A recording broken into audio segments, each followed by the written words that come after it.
Olá, meu nome é Priscila Seixas, vou estar aqui com vocês hoje falando um pouco sobre o mercado de cultura no Brasil.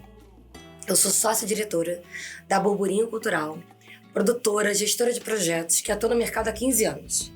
Atuo também como professora, sou doutoranda do Programa de Mídia Cotidiana da UF, professora do SENAC há 12 anos, já fui coordenadora de pós-graduação em Gestão Cultural e Artes Visuais, atualmente atuo na Faculdade de Hotelaria e também na Faculdade de Redes. O objetivo dessa aula é trazer um pouco do que é a atuação de um profissional que trabalha com a cultura no país, na perspectiva dos produtores culturais.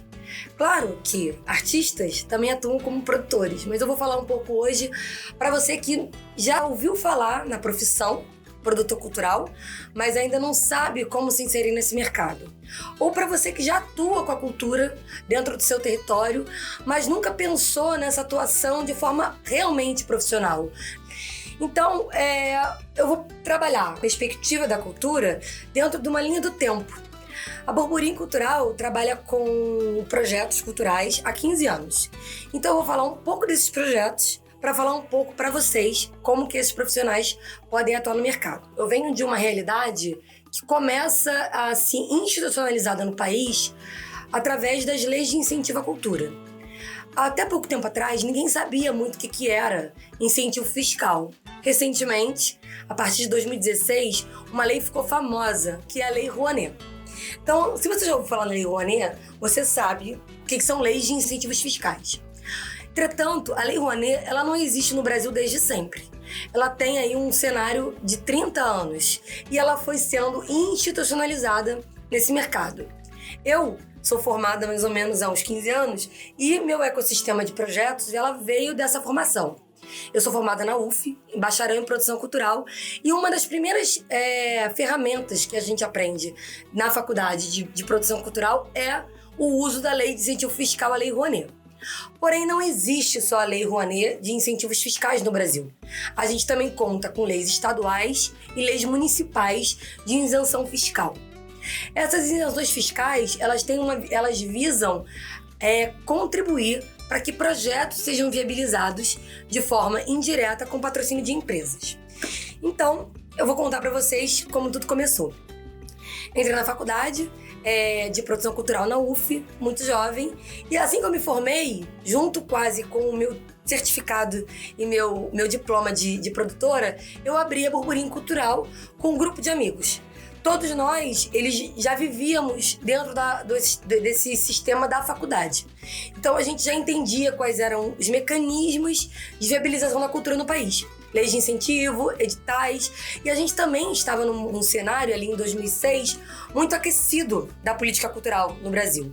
Existiam muitos editais para a cultura, muitas leis, e a gente tinha um fortalecimento do que a gente chama de SNC. O que é o SNC? É o Sistema Nacional de Cultura. Naquele momento, muitas conferências, muita política pública estava sendo discutida. E a gente nasceu dentro desse cenário, dentro desse contexto. E a gente começou a trabalhar, só que não foi tão simples entrar dentro desse sistema. Apesar do mercado estar fortalecido, apesar de existirem muitos editais. Então, a nossa primeira atuação começou de forma muito orgânica, atuando como projetos de cinema, como projetos de música, festivais. E em 2009, eu posso dizer para vocês que foi a primeira vez que a gente se inseriu institucionalmente dentro desse ecossistema. Nosso primeiro projeto dentro desse Sistema Nacional de Cultura, aprovado num edital público, foi um projeto Marginais Heróis, 50 anos do Manifesto Neoconcreto no Brasil. A gente aprovou esse projeto no edital do Centro Cultural Banco do Brasil, Rio de Janeiro, com patrocínio via Lei de Incentivo Fiscal Federal, Lei Rouanet. É importante dizer que essas leis de incentivos fiscais, elas trabalham, eu sempre falo que ela trabalha, a gente tem três momentos, né? Três entendimentos. Uma estrutura federal, que é a Lei Rouanet, que viabiliza projetos via IR, Imposto de Renda, seja de pessoas físicas ou jurídicas. Lei ICMS, e aí eu vou falar um pouco do Rio de Janeiro, que é uma zona de conforto mais para mim e para vocês que atuam no Rio de Janeiro tanto quanto eu.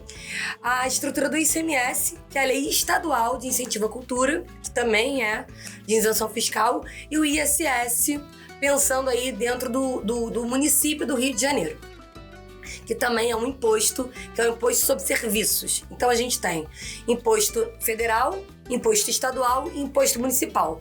Para 3 tipos de imposto, 3 tipos de leis e 3 possibilidades de viabilizar projetos. Esses projetos, eles são viabilizados no que a gente chama de recursos indiretos, né? O que são recursos indiretos?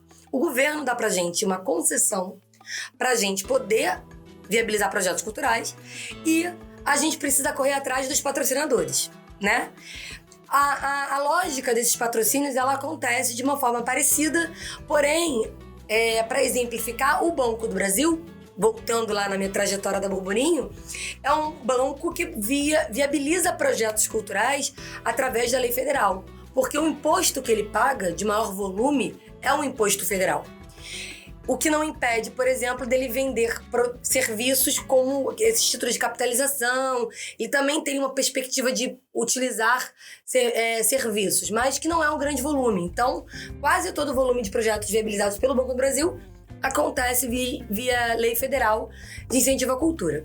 E aí a Burburinho aprovou seu primeiro projeto.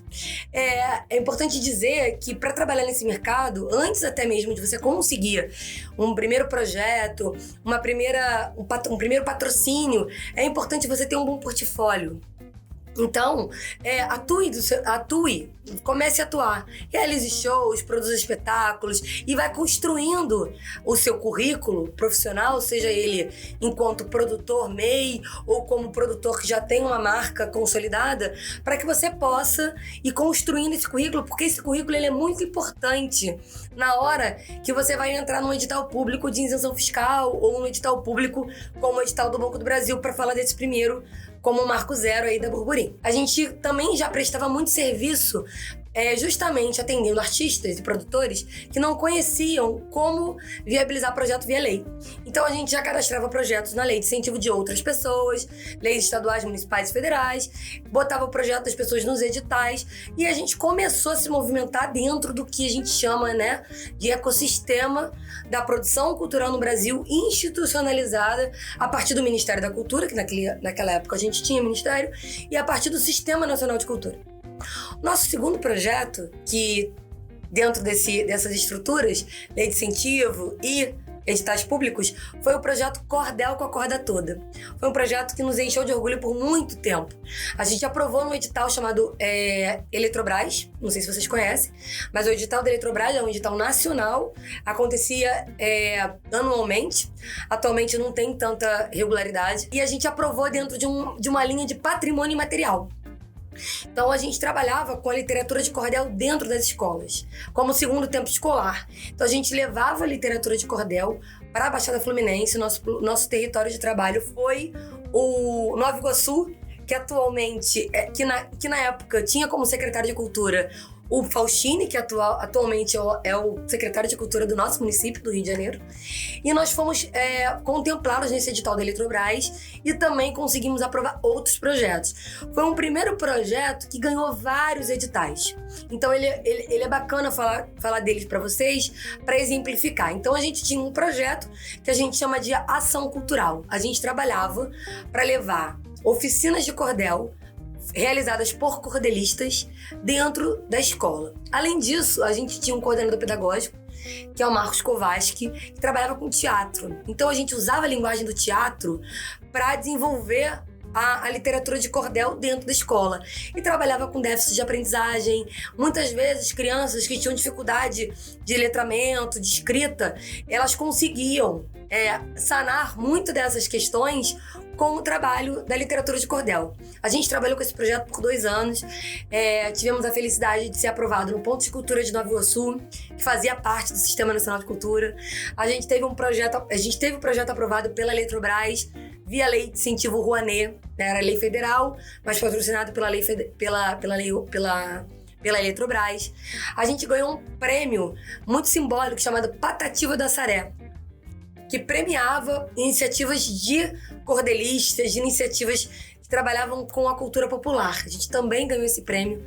Na época, a gente também aprovou o projeto na Casa da Moeda. Olha quantos editais. Como eu disse, esse ecossistema na época de editais era muito fértil. Um pouco desse sentimento que a gente está vivendo hoje, por exemplo, com os editais da Aldir Blanc, que é o edital da emergência cultural. Esses editais da emergência cultural, na época ali em 2009, 2010, a gente tinha muitos editais. Todos os meses a gente tinha novos editais possíveis para realizar projetos diferentes. Isso não só no Rio de Janeiro, como também em outras cidades, em outros estados do país. Então, além da Casa da Moeda, a gente também, vamos lembrar, Pontos de Cultura, Eletrobras, Casa da Moeda, Patativa da Saré e, por fim, ganhamos um prêmio de uma das maiores ações culturais do Rio de Janeiro daquele período. Então esse foi um projeto no qual a gente teve muita felicidade, a gente atuava com mais de 500 crianças, temos vídeos, enfim, é um projeto que a gente tem um maior carinho por ele, quem sabe um dia a gente não volta a atuar. Mas é um projeto bacana para pensar território. Então assim, por exemplo, a gente atuava em Nova Iguaçu, mas a gente não atuava em um lugar óbvio, a gente trabalhava dentro de Nova Iguaçu com pessoas que eram da cidade e a gente ocupava, por exemplo, uma igreja que tinha um espaço aberto e que nos cedeu espaço para atuar. Então a ideia era trabalhar com várias escolas e ali dentro daquele espaço neutro a gente conseguia desenvolver o projeto. Então eu observo como produtora, como fazedora de cultura, realizadora, que muitas vezes dentro dos territórios existem lugares férteis para a produção cultural. Então, muitas vezes a gente observa, por exemplo, o pessoal da cultura urbana, né? Então, o pessoal que dança, o pessoal que faz grafite, às vezes ele já tem dentro do seu próprio território um fazer artístico muito orgânico e muito vivo. Essas produções, elas viram projetos muito interessantes. E muitas vezes, através desses editais, por exemplo, como esse da Aldir Blanc, é possível fortalecer essas atividades, essas ações, e já está inserido dentro dessa lógica do Sistema Nacional de Cultura, né? Então, às vezes a gente pensa assim, será que a minha atividade artística, como grafite, já é uma atividade profissional? Sim, ela é. Ela já é uma atividade profissional. Será que o trabalho que eu tenho com a minha companhia de dança, que a gente atua dançando hip hop, é também uma atividade profissional? Sim, ela pode ser uma atividade profissional. O que difere muitas vezes você se entender como atividade profissional ou amadora, ou ganhar dinheiro com essa atividade profissional, é a maneira como você se relaciona com ela. E para você se relacionar melhor, tendo recursos, viabilizando subsistência, né? Se pagando por esses trabalhos, falando de uma forma bem simples, é você conseguir se inserir, entender quais são esses mecanismos. O que eu observo como produtora nesses 15 anos e dialogando com diferentes clientes, artistas, produtores e editais, é que muitas vezes as pessoas não têm acesso aos recursos porque elas não conhecem. O objetivo dessa nossa conversa hoje, ainda muito curta, é falar para vocês sobre isso, que muitas vezes esse acesso parte um pouco da gente ter no nosso cotidiano a prática de olhar o site da Secretaria Municipal de Cultura, o site da Secretaria Estadual de Cultura, muitas vezes seguir determinados blogs, curtir no Instagram determinadas páginas, e através desse mundo da internet hoje, muitas vezes a gente consegue ter uma ideia de como que você pode atuar, trabalhar, desenvolver e, principalmente, ter acesso aos recursos da cultura. Bem, dito isso, falando um pouco do Cordel e passando de 2010, né? De 2010 para 2021, essa aula vai ficar enorme, não, mas eu vou cortar um pouquinho e vou dar ênfase nos nossos principais projetos para conversar com vocês também de diferentes formas de recursos e projetos culturais no Brasil. Então eu vou dar um salto do programa de ação cultural para um programa de residência artística. A Burburinho, entre 2011 e 2015, ocupou muitos teatros. Então, existia aí na Secretaria Municipal de Cultura, através da Prefeitura, os editais de residências artísticas. E também existia na Funarte. A Funarte é a Fundação de Arte, Fundação Nacional de Arte, e a Funarte também tinha equipamentos culturais, e ela também investia em programações a partir de produtoras. Então, nosso primeiro edital de ocupação artística foi o edital que a gente viabilizou um projeto chamado Som e Quatro Tempos na sala Sidney Miller do prédio do Capanema, ali no centro do Rio de Janeiro. Então a gente criou como se fosse um festival de música, né? Chamado Som em Quatro Tempos. E submetemos ele para a Funarte. Houve uma concorrência pública, esse edital foi aberto. Muitas produtoras se inscreveram e a gente foi contemplado. Geralmente é assim que funciona, tá, pessoal? O mercado de cultura. Tem um edital público, vocês submetem esse projeto, existe uma banca de pareceristas que vão avaliar o seu projeto e, através da pontuação, você tem aí os projetos que são contemplados. A gente aprovou essa primeira ocupação artística em 2011 e fomos, durante 4 meses, os realizadores dos projetos da Sala Sidney Miller, no prédio do Gustavo Capanema, ali no centro. A gente realizava um projeto chamado 6h30, na verdade no horário de 6h30, que era o horário que o pessoal estava saindo do trabalho, e a gente fazia shows quintas e sextas. Tem muito conteúdo dessa época na internet. A gente vai colocar aqui alguns vídeos para vocês, algumas imagens, para vocês poderem ter uma ideia. Tem um YouTube, todos os nossos shows eram gravados, uma empresa que tinha na época chamada Tetra Filmes. A gente entrevistava os artistas, fazia os shows, e foi um projeto muito bacana. Esse projeto nos impulsionou para outros projetos. E um outro projeto que a gente viabilizou a partir desse foi um projeto que durou mais tempo na Burburinho Cultural, que foi a ocupação da Sala Baden-Powell. Então nós, Burburinho, a gente ocupou a Sala de Baden-Powell de 2011 até 2015, se não me falha a memória no tempo, foram 4 anos de ocupação, e fomos os diretores artísticos da Sala Baden-Powell com um projeto chamado Rio Som em Cena. O Rio Som em Cena também tem muitos vídeos, fizemos muitos shows e era uma ocupação mais densa, né? Foi por mais tempo. Olha a diferença, de 4 meses da Sidney Miller para 4 anos da Baden-Powell, e a gente fazia uma ocupação de quinta a domingo. Foram muitos projetos realizados, muito focado na música, né? Que tanto a Sidney Miller como a Baden, o foco é a música, mas na Baden a gente também conseguiu fazer outros projetos de teatro, muito teatro musical, mas o foco sempre foi a música. Era uma programação muito intensa, a gente tinha que ter artistas tocando de quinta a domingo, e a música, diferente do teatro, ela não tem essa perspectiva de temporada, né? O teatro, você entra num teatro, as artes cênicas de forma geral, não só o teatro, mas também a dança, você faz uma temporada, às vezes de 2 semanas, de 3, de um mês, de quinta a domingo, ou sábado e domingo quando é infantil.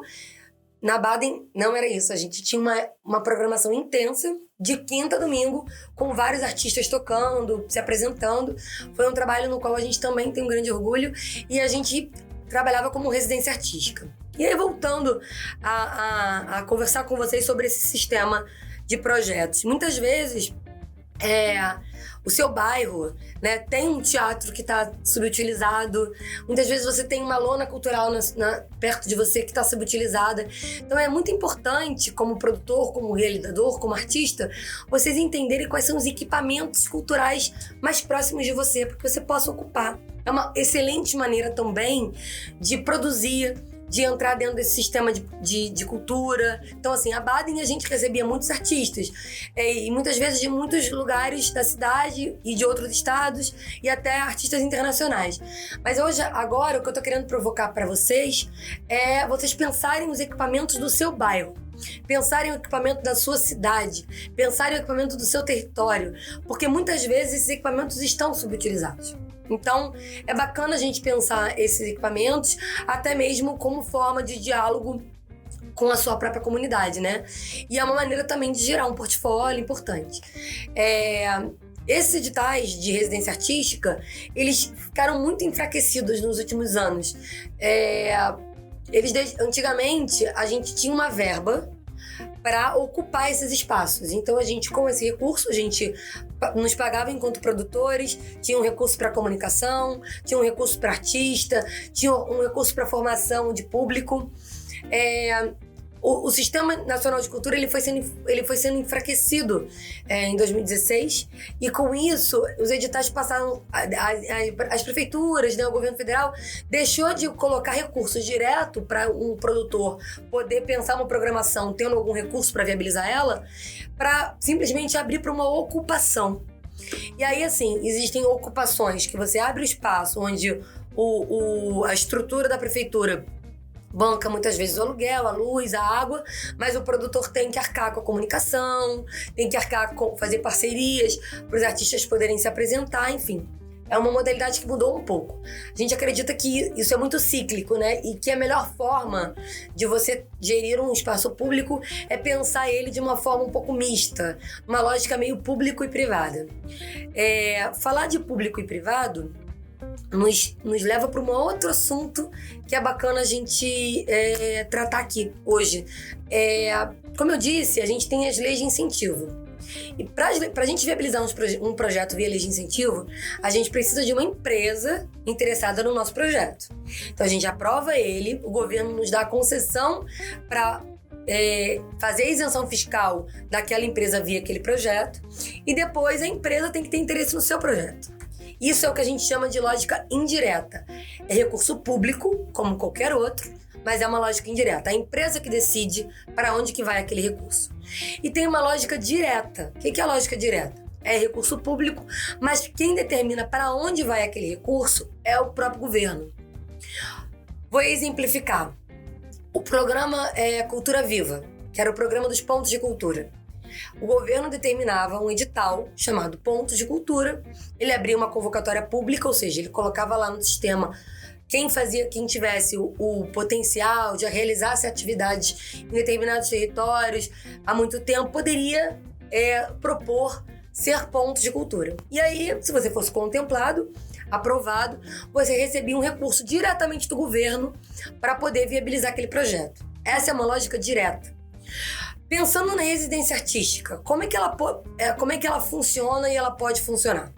Ela tinha uma lógica em que o governo, a prefeitura no caso, né, falando da Baden como exemplo, ela nos dava um recurso para a gente gerir aquele espaço artisticamente, né? Mas nada nos impedia, por exemplo, de aprovar o projeto na lei de incentivo e também ter empresas patrocinadoras que investissem naquele teatro. Isso é uma lógica possível que envolve o público e privado, uma parceria que pode dar certo. Só para trazer o cenário da Baden. Além da Baden, a gente também conseguiu aprovar o projeto, aquele da Sidney Miller, Som em Quatro Tempos, a gente também aprovou ele em São Paulo, na Sala Guilmar Novaes. Então a gente também ocupou a Sala Guilmar Novaes em São Paulo por 4 meses. O mesmo projeto que a gente viabilizou no Rio, a gente viabilizou em São Paulo. Assim como a Funarte tem equipamentos em várias cidades, o CCBB tem equipamentos em várias cidades. A Caixa Cultural tem equipamentos em várias cidades. Então, assim, geralmente esses equipamentos, eles são ocupados via editais públicos. Então, tanto o CCBB, quanto a Caixa, quanto a Funarte, abria esse espaço, né, para você submeter propostas. Como eu disse, muitas vezes com recursos, outras vezes sem recursos. Depende aí da política cultural vigente no momento. E falando de política cultural vigente no momento, isso é outra dica que eu vou dar para vocês. A gente precisa, como fazedor, né, como realizador, sempre fazer uma leitura da política cultural. Porque ela muda, né? Um gestor, a mudança de um secretário de cultura muda a perspectiva da política cultural. Muitas vezes é muito importante a gente conhecer quem é aquele gestor que está na cadeira para entender qual é o entendimento que ele tem de cultura. Porque o entendimento de cultura ele também é múltiplo. Até a gente começar a entender a cultura nas suas pluralidades, a gente muitas vezes não identifica o que é cultura ou deixa de ser. O que eu tô falando aqui hoje não é nem discussão do que é cultura ou deixa de ser, mas sim como que inserir sua ação cultural dentro da lógica de produção cultural, dentro dessas leis de incentivo, editais e etc. O último projeto que a gente também tocou e viabilizou e concretizou foi o Dança de Todas as Tribos, que foi um projeto de ocupação da sala do Cacilda Becker, que também é um equipamento da Funarte, só que é voltado para dança. Percebam, né? A gente tem equipamentos que muitas vezes têm uma sua seu enfoque mais para música, outros para dança, outros para as artes cênicas. Então a gente seguiu a política, a gente entende essa política cultural, lê bem o edital, vê o que funciona, e nós, Burburinho, que somos uma empresa gestora de projetos, desenvolvedora de projetos, a gente acaba sempre elaborando projetos muito focados porque é solicitado no edital. Mas isso vale para qualquer pessoa, que você entenda de fato o que aquele patrocinador quer, de fato o que aquela política pública quer, para você desenvolver bem o seu projeto. Eu vou falar um pouco do momento mais recente, né? Então, dos projetos que a gente viabilizou nos últimos anos. Um dos projetos que a gente viabilizou nos últimos anos foi através do edital da Oi, e aí eu já estou falando de ICMS, que foi viabilizado via Lei de Incentivo Fiscal Estadual, chama-se ICMS.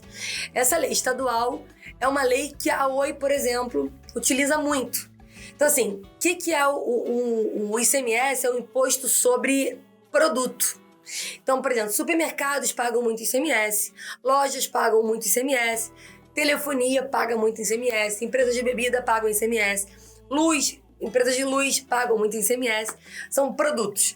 Então, geralmente, você quer viabilizar um projeto, você tem que entender, beleza, então, se eu quiser um patrocínio de um mercado, talvez o ICMS ele seja mais interessante para viabilizar o seu projeto do que, por exemplo, a lei federal. E aí, no nosso caso, a gente aprovou o nosso projeto, Dança.mov, que é um projeto de audiovisual, que a gente teve até a felicidade agora de ser contemplado também no edital de fomento. Então a gente vai fazer um lançamento na cidade, que foram danças inspiradas em espaços urbanos. A gente estava no período pré-olímpico no Rio de Janeiro, a gente filmou 10 coreografias inspiradas em espaços urbanos. Então a gente filmou em Vigário Geral, a gente filmou na Floresta da Tijuca, a gente filmou na Lagoa. E essas coreografias foram inspiradas nesses espaços, gravadas, e geraram 10 videodanças. Daqui a pouco a gente vai colocar os QR Code desses territórios. Quando você for, por exemplo, Floresta da Tijuca, num lugar que a gente filmou, você vai conseguir fazer a leitura do QR Code e ver o vídeo. Esse foi um projeto que foi contemplado pela Oi. Nós filmamos 10 vídeos, depois fizemos uma exposição desses vídeos no Oi Futuro, e agora, esse ano, a gente vai lançar ele numa plataforma e com os QR Codes nos espaços que a gente filmou. Esse é um outro edital muito legal, o edital do Oi Futuro. Ele também abre anualmente.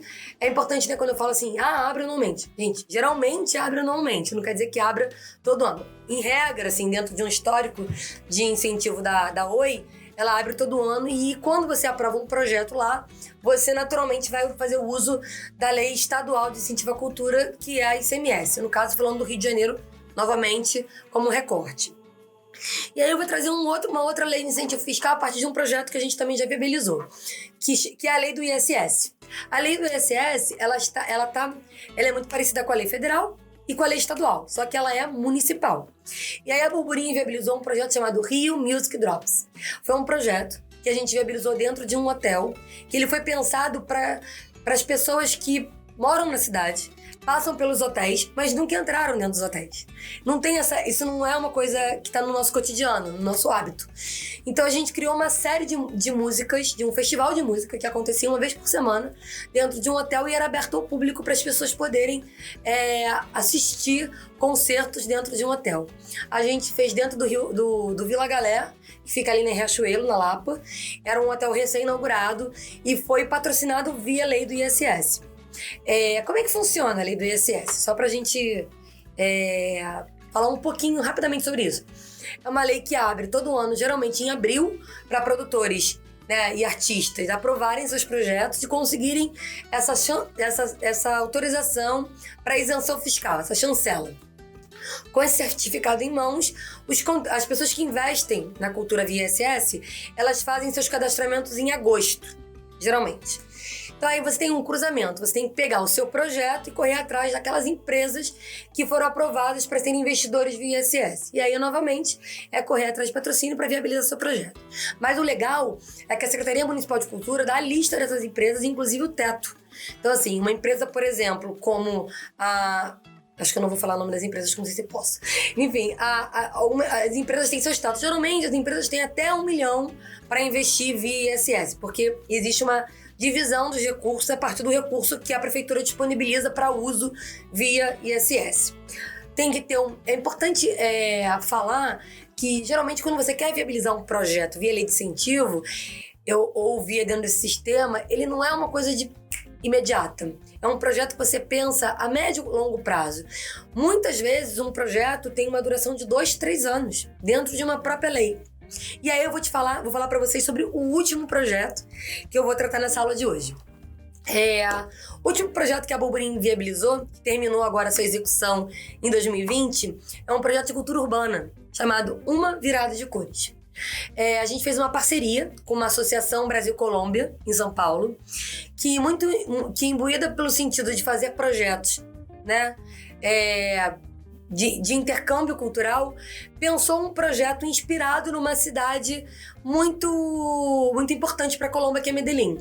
Medellín tem uma experiência com um projeto chamado Comuna 13, que trabalhava com grafite na cidade e mudou a realidade da cidade.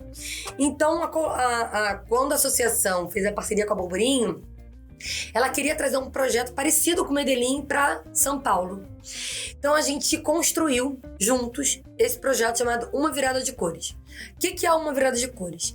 Ele é um projeto de impacto social, mas também de impacto estético. Ele trabalha nas duas linhas.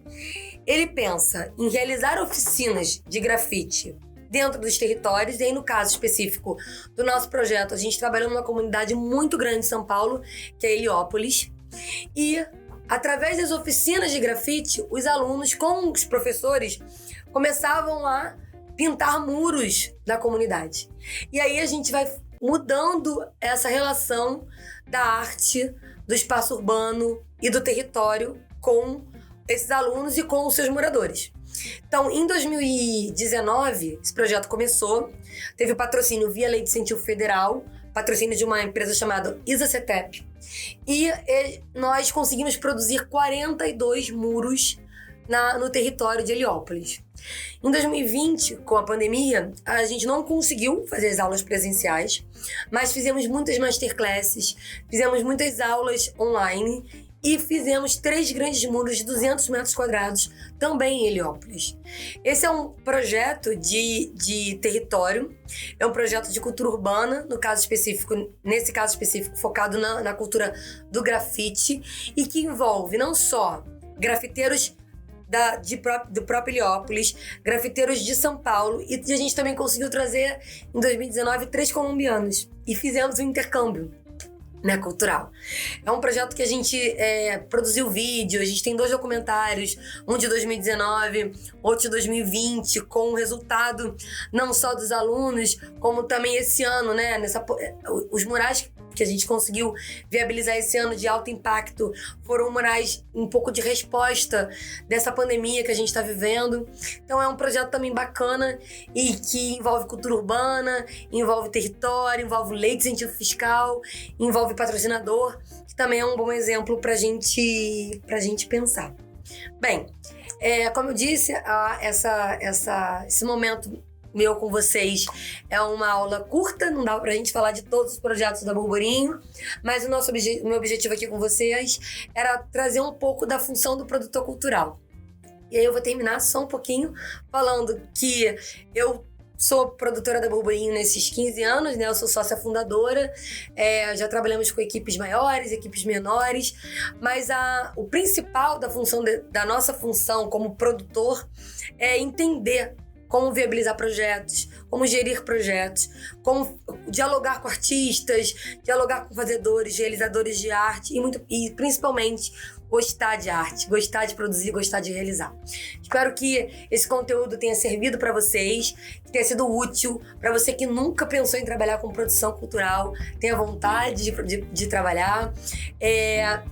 Podem nos procurar quando vocês quiserem. A gente vai deixar aqui site da Burburinho, as nossas páginas nas redes sociais. Vamos colocar também os vídeos dos projetos, fotos dos projetos e nosso e-mail. Qualquer coisa é só nos procurar. Um abraço, até a próxima. Espero que tenham gostado.